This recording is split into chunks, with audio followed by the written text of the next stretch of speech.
Okay, I'm here today with Dan Beyers, a first cousin of mine, and we have talked over several times about different things that he's doing, and then some different things that we've talked about doing together. And Dan, I'd like you to give a brief explanation of the genetically modified seed versus a non-genetically modified seed, if you would, for those who don't know what that is. The genetically modified seed first came out with Roundup trait, to where you could spray the chemical glyphosate on the soybean or the corn without any herbicide damage. Then they've come along with other traits. BT would be to control European corn borer in the corn, and now they've actually got rootworm control are some of the traits, and they have added more traits since then, but those are the main three that they started with. The non-GMO was what we were doing prior to 94. 94 was the first year, 1994 was the first year for the Roundup Ready soybeans.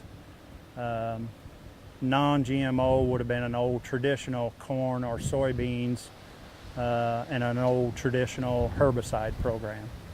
Okay, and you're doing a program now where you are starting to raise some non-GMO type of grains again, and implementing not only, well, just tell me about that program you're implementing, the fertilizer and the different things, and then why you're implementing those programs. We attended several seminars last winter, got to listen to Dr. Arden Anderson, which is a medical doctor, and also he's got a degree in agronomy. He understands the soil side of things. And Dr. Huber is a retired professor out of Purdue University that's talking about the ill effects of the GMOs. The thing I think that they both are working from the health side and the soil side, but I think the thing that got me the most was when Dr. Arden Anderson said that we are raising hollow grain. It does not have any nutrients in it for the livestock or for humans. Well, I shouldn't say none. There are key nutrients missing out of the grain for the animal production and also. So, and Dr. Huber followed it up, and he explained why they're not there.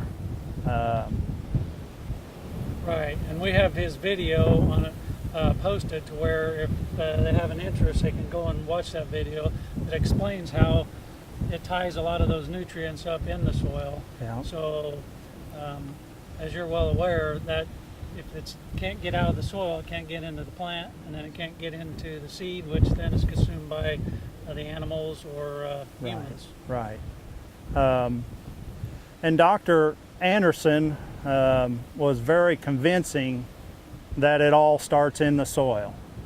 There are key nutrients in the soil that transfer into the plant, which transfer into the grain.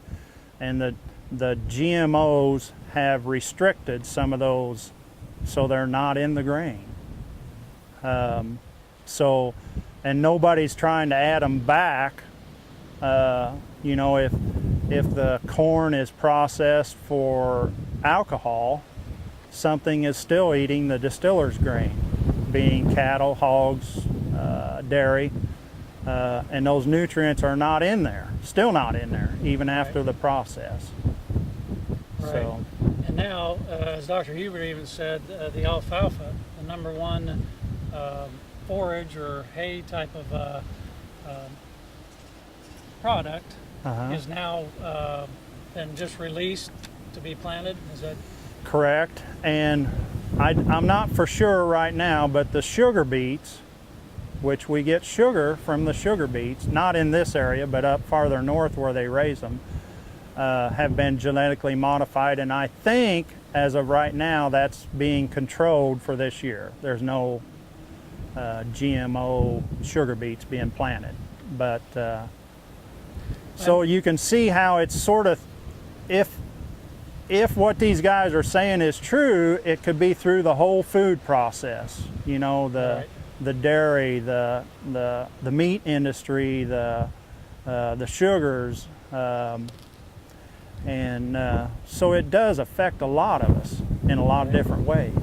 Right, and a lot of consumer products too. Right, and so we're going to try to go back and raise non-GMO to get some nutrients back in the grain, and then we got to create markets for that.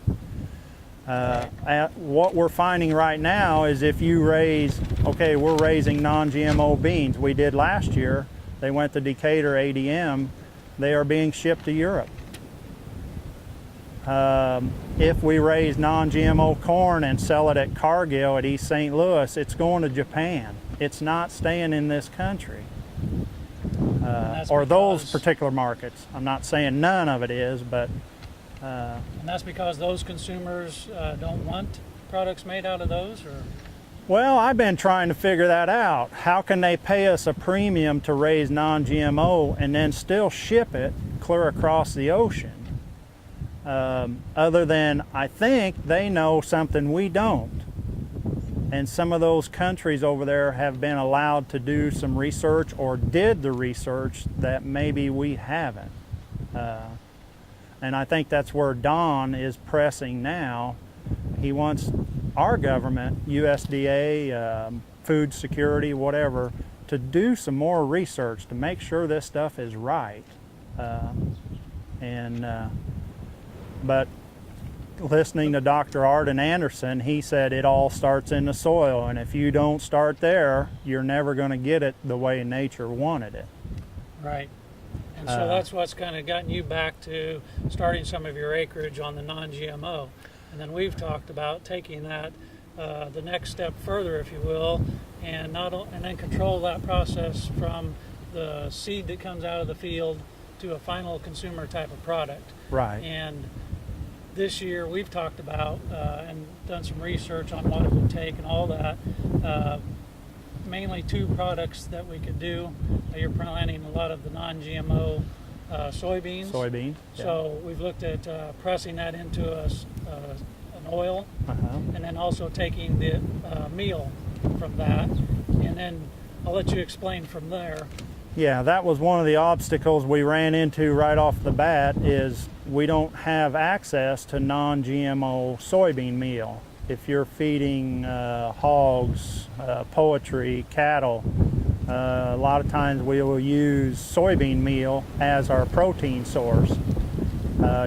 We can raise the non-GMO corn and grind that into feed, but we're having a hard time locating non-GMO soybean meal so that the animal would be on a complete non-GMO ration. And so we're thinking we're going to have to make it ourselves and get us a supply if we want to finish animals on the non-GMO. Right. So Dan and I are in the process of putting all these numbers together. We've crunched the numbers. We've looked at how many acres it would take to get enough soybean oil to keep a filler type of machine full for a year and those types of things. Also how many acres it would take, or if we would convert it from how many head of cattle or dairy cows that we could, given say we do 2,000 acres, and we have all those numbers, and I'll be doing a separate video on that, giving specific numbers or sitting down with individual companies that would like to know what those conversion factors and what we could do here locally. Then we'll need to also look at some of the dairy farmers to see if they're wanting to go a completely non-GMO, right, and if they could get a premium for their product. Right. As far as like Dr. Arden Anderson spoke, I'm evidently no medical doctor. I don't even have a degree in agronomy, but common sense will tell you certain things, and a lot of things that he explained, I've seen it in the field on the negative side. Didn't know what it was, but am willing to get out of that. And Dr. Huber talked about possibly building up a glyphosate toxicity in the soil for coming crops and he wants us to address that. That was another reason I didn't want to mess the soils up for the next generation. You know, I don't want them backpedaling 20 or 25 years trying to get rid of something that Dan Beyers did on the farms when he was farming them. Right. I want to try to address that. Right. And they don't know everything. They're still learning and are still proceeding forward. And but I think you guys are going to be ahead of the curve if once, especially the consumer would say, okay, I know enough about this that I don't want any genetically modified anything in my diet. Yeah. So by you doing this right now, I think you guys are going to be ahead of the curve. So when, and if that, which I think it will at some point happen, you guys will be way out in front of those others trying to catch up. And like you just mentioned, what will have built up in that soil from all the farmers doing what is currently popular right now. yeah. But he was quick to say he didn't think that it was totally all the genetically modified traits that got us to the problem. There was other things in agriculture as we came along that were starting to build on each other, but the icing on the cake was the GMOs as far as the soil life. And and some of the diseases that Dr. Arden Anderson talked about on the medical side, he explained why that causes that disease, and a lot of it had to do with the foods we're consuming on a constant basis have lack of basic micronutrients. Right, and I see that in my practice where the foods that we consume nowadays just don't have that. So it's important to supplement some type of a nutritional form to balance that out. But you're not getting what you would have gotten maybe 50 years ago or 75 years ago. That was coming out of the ground into the plant, into the food source, and then you're consuming it. Yeah, yeah. We're just willing to go forth and try this, and but my main goal eventually is not to have our grains shipped across the seas. I think we could use them right here once we get people educated and get the markets. I mean, Right. There's a lot of work to be done in Right. developing. And that we've talked about that, and I think there's a market there. And with the internet and all those types of things, I think that we can pursue that with some marketing. And there's enough people out there that are health conscious and that are aware of the genetically modified types of things that we're going to be able to pursue that. I will say one thing: the young generation involved in agriculture don't know what it was like prior to the GMOs. I don't want to say elderly guys, but the older guys that are farming for quite a few years understand what it used to be like and then what it's like now. And if you actually sit and look at the human people at a ball game or just analyze people, there's a lot of looks like a lot of problems.